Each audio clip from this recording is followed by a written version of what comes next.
De todos os sons que estão nos cercando nessa quarentena, nesse mundo novo que está se descortinando em meio a uma crise, uma pandemia, eu queria destacar um no Pensa 19. Nessa carreata, numa conta rápida, eu consegui somar algo próximo de R$500 mil. Se a gente fosse vender os veículos pela tabela FIPE, que organiza o preço de mercado de veículos novos e seminovos. Curioso notar que quem achava que ia passar fome, necessidade e precisa trabalhar, são as pessoas que, na verdade, empregam e provavelmente exploram quem realmente precisa.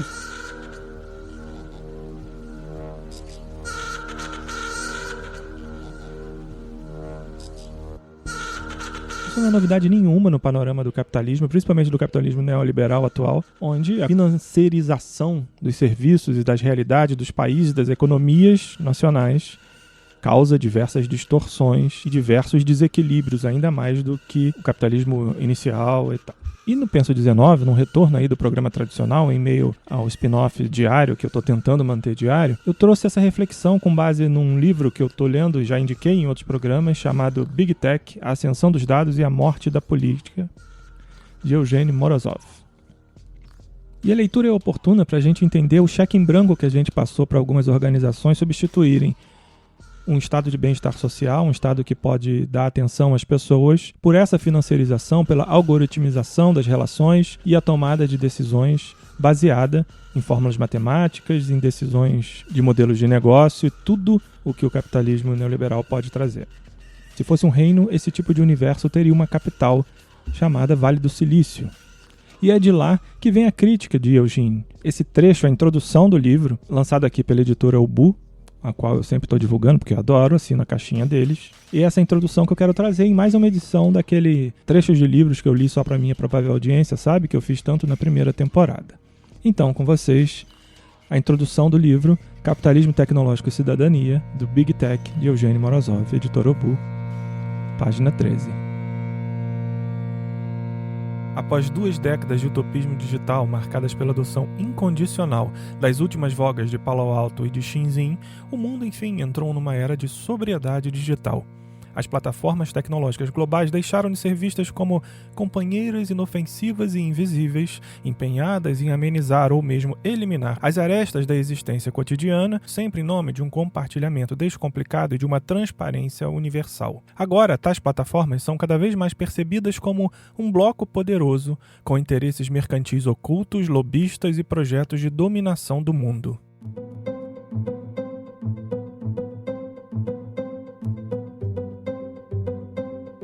A tecnologia digital da atualidade ficou evidente, não é apenas ciência aplicada, como ainda sustentam as filosofias mais vulgares da tecnologia. Ela é, na verdade, um emaranhado confuso de geopolítica, finança global, consumismo desenfreado e acelerada apropriação corporativa de nossos relacionamentos mais íntimos. Ao insistir nas queixas como práticas desprezíveis da Uber ou do Airbnb, ou contra tendências monopolistas da Amazon e do Alibaba, alguns críticos da tecnologia adotam uma visão geral invertida.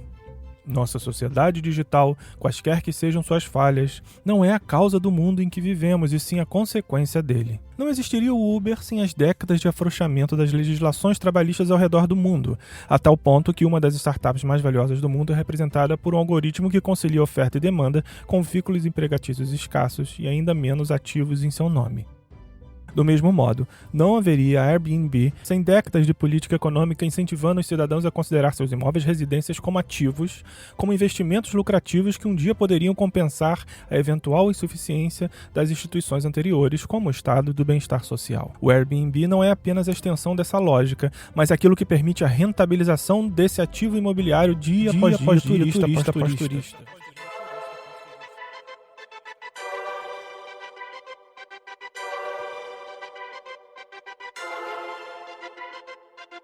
Atacar essas duas empresas como se fossem a raiz do problema é dar crédito demais a seus fundadores e, ao mesmo tempo, ignorar o contexto histórico, social e econômico mais amplo das últimas décadas, desde o final da Guerra Fria até o desenrolar da crise financeira de 2008. Esse contexto moldou não só nossas políticas, como também em aspectos ainda invisíveis para a maioria, nossas tecnologias. quase um clichê afirmar que dados são o petróleo do século XXI. Há muito a criticar nessa definição. Para começar, a forma como produzimos dados é muito diferente daquela como a natureza produz seus recursos. Mas esse chavão, por mais desgastado que esteja, acerta em um ponto, ao levar em conta a escala da transformação digital que se encontra à nossa frente. Não surpreende o surgimento de um nicho de consultorias digitais e de gurus tecnológicos, os quais insistem na ideia de que a sociedade detentora de tantos dados vai acabar solucionando todas as contradições que o sistema capitalista global não consegue resolver por conta própria, ao nos proporcionar trabalhos flexíveis e bem remunerados, ao punir os participantes deletérios do mercado por meio de mecanismos de autocorreção instantâneos, ao introduzir eficiência e sustentabilidade onde antes não havia, e tudo isso graças a aparatos inteligentes.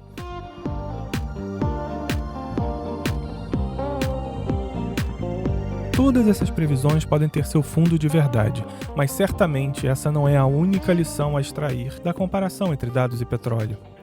Cabe lembrar que a história do petróleo no século XX também se caracteriza pela violência, por pressões corporativas, guerras incessantes e desnecessárias, derrubada de regimes democráticos na expectativa de assegurar o controle de recursos estratégicos, aumento da poluição, alterações climáticas. Se os dados são o petróleo do século XXI, quem vai ser o Saddam Hussein desse século? Quem vai ser o Saddam Hussein desse século?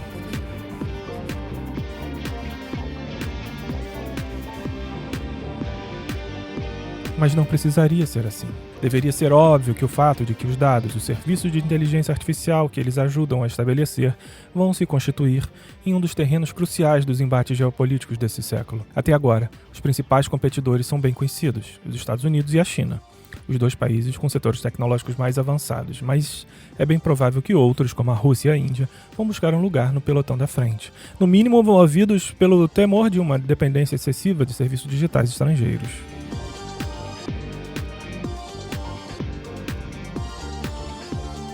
E onde fica o Brasil?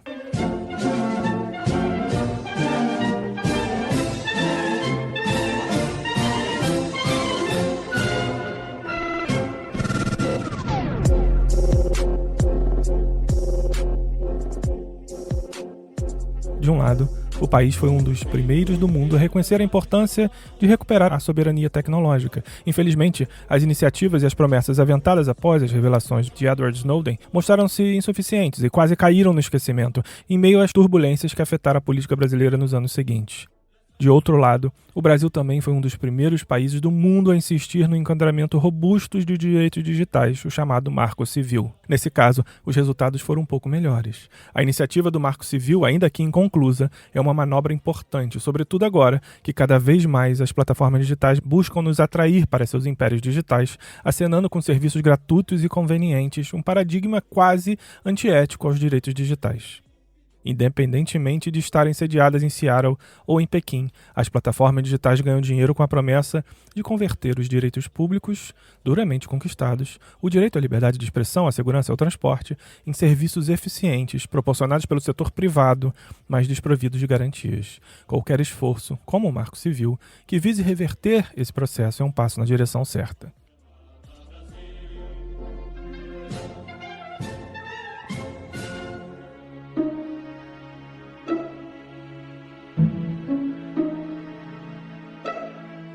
O consenso atual é de que o único baluarte contra o avanço das empresas globais de tecnologia é a Europa, com uma burocracia atuante, uma legislação antitruste consolidada e o respeito universal que nutre pela privacidade. Depois de observar o continente por muitos anos, arrisco-me a discordar dessa visão. Estou convencido de que não se pode enfrentar com êxito o desafio imposto pelas grandes empresas tecnológicas apenas com intervenções jurídicas, por mais bem concebidas que sejam.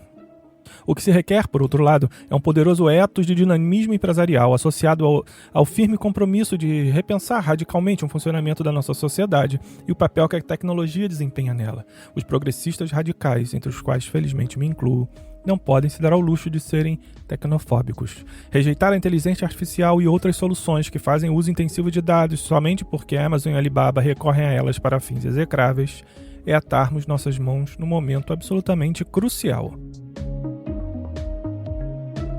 A Europa, infelizmente, está muito velha, agonizante e dilacerada demais por seus infortúnios históricos para embarcar nesse ambicioso projeto intelectual e político. Já o Brasil tem todos os requisitos para fazê-lo. É uma sociedade jovem, com muito mais abertura para a inovação, mesmo a de cunho mais radical. Ainda que tenha perdido alguns anos com disputas internas, não há motivo para que abandone a batalha. É bem provável que a luta global pelos dados e pela supremacia da inteligência artificial mais uma vez ajude a cristalizar a verdade que muitos teóricos da dependência, entre os quais vários brasileiros, entenderam há muito. Quem domina a tecnologia mais avançada também domina o mundo. A tarefa futura da política progressista no Brasil e em outras partes deve ser a de desenvolver uma estratégia para assegurar esse controle, evidentemente por meios democráticos. De outro modo, não vai demorar muito para que as empresas como o Facebook e a Alphabet recorram a um estratagema final e coloquem em risco a própria ideia de uma política democrática, vendendo-nos a ideia de liberdade como o serviço digital supremo, que elas nos proporcionariam de bom grado, com uma pequena taxa, é claro. As eleições brasileiras de 2018 mostraram o alto custo a ser cobrado de sociedades que, dependentes de plataformas digitais e pouco cientes do poder que elas exercem, relutam em pensar as redes como agentes políticos. O modelo de negócios da Big Tech funciona de tal maneira que deixa de ser relevante se as mensagens disseminadas são verdadeiras ou falsas. Tudo o que importa é se elas viralizam, ou seja, se geram números recordes de cliques e curtidas. Uma vez que é pela análise de nossos cliques e curtidas, depurados em retratos sintéticos de nossa personalidade, que essas empresas produzem seus enormes lucros.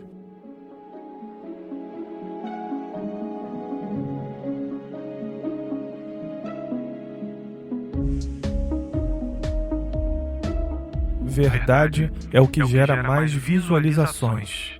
Sob a ótica das plataformas digitais, as fake news são as notícias mais lucrativas. Como qualquer eleição recente pode evidenciar, a infraestrutura da comunicação política mudou dramaticamente.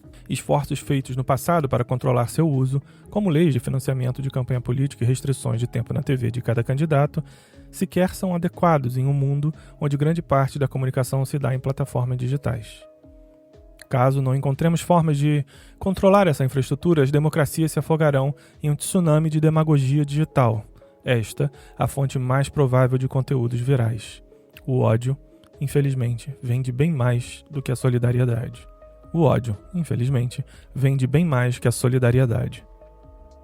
É difícil, portanto, que exista uma tarefa mais urgente do que a de imaginar um mundo altamente tecnológico, mas, ao mesmo tempo, livre da influência perniciosa do Big Tech. Uma tarefa intimidadora que, se deixada de lado, ainda causará muitos danos à cultura democrática.